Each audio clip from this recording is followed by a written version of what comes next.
Hello and welcome. This is my 2022 Trek Domane AL3. Recently, I replaced the Bontrager R1 Hardcase Lite 700C/32 stock tires with a set of Vittoria Zaffiro tires, also 700C/32.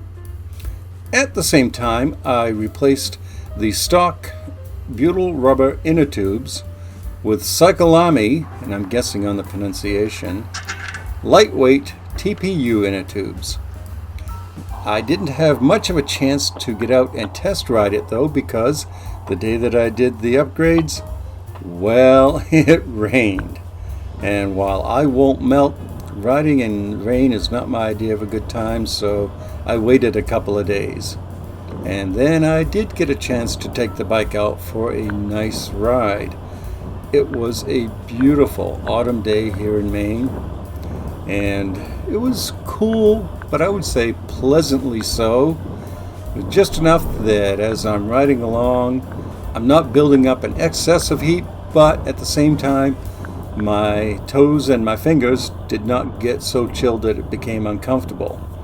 That's probably not going to be the case in a couple of weeks, because the days are getting shorter and the nights are getting colder, and well, I mean, that's the change of the seasons for you, right?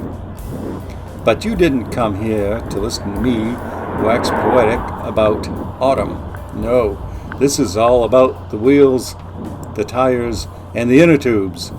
And I should have mentioned earlier, but I will now, I'm running the stock Bontrager 700C wheel set.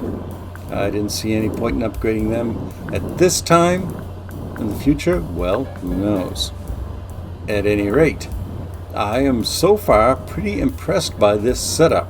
First, let me talk about the TPU, or thermoplastic urethane, inner tubes. It was actually the better part of a week, 6 days, before I had a chance to get out on the road again for one reason or another. And in that time, the inner tubes held their pressure. I was very favorably impressed with that.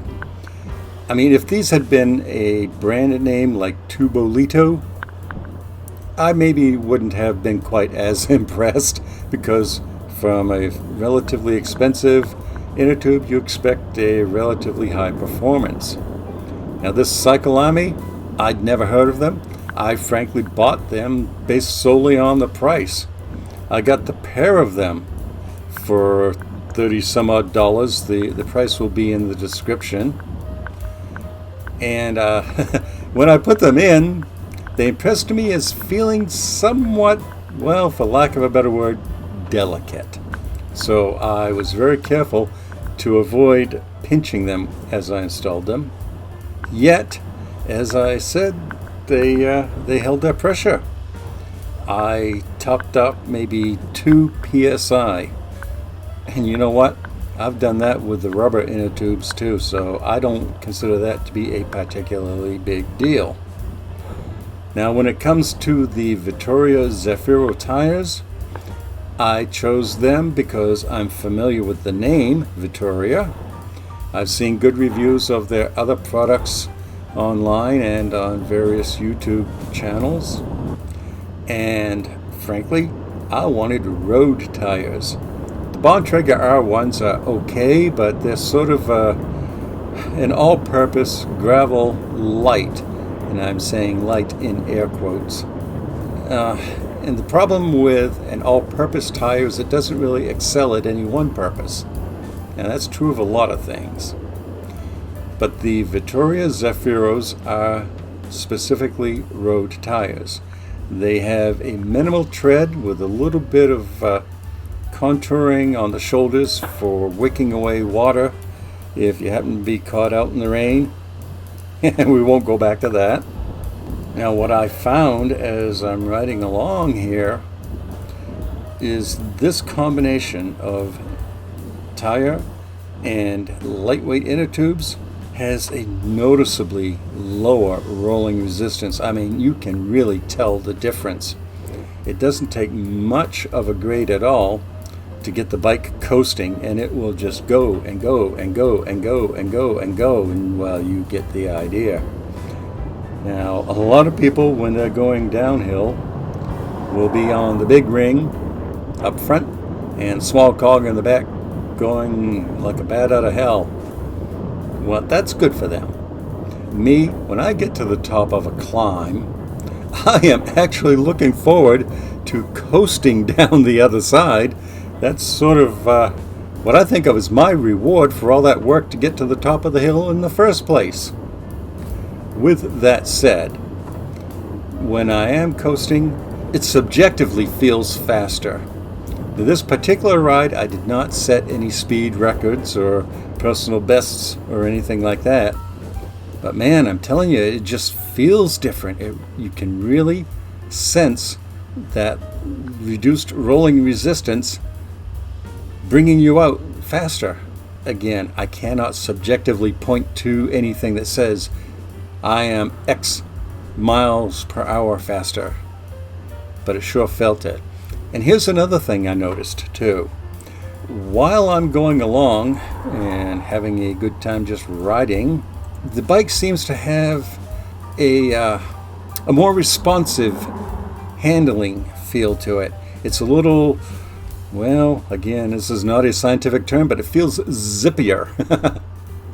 I really do notice the difference, and it got me to the point where at one time I was doing that swaying back and forth in my lane thing like a little kid does, and I was having a good old time. At the end of the day, I think these were excellent upgrades. I mean, just really improved the ride quality of this bike. And I'm not saying that there's anything wrong with the stock setup. There is not. It was perfectly fine. But I wanted a little bit better performance. So here we are. I will probably find another set of rims and mount the stock tires on it, just to have a backup set if I want to go gravel riding or something. And I know, gravel, yay. As an aside, when I was a kid, we lived on a 3-mile long dirt road. All the kids in the neighborhood back then had gravel bikes because it didn't matter what you had for a bike, you were riding on an unpaved road. So I still chuckle when I hear people talking about how new gravel is. No, I remember that from like the better part of 50 years ago. And let's not go down that road. Haha, see what I did there? Road? Anyway, I came up on what amounts to the midway point on my ride, and that is the Sheepscot General Store. And I pulled in there for a main route ginger beer. Oh, that stuff is so potent, it makes me sneeze on the first sip every time I drink it.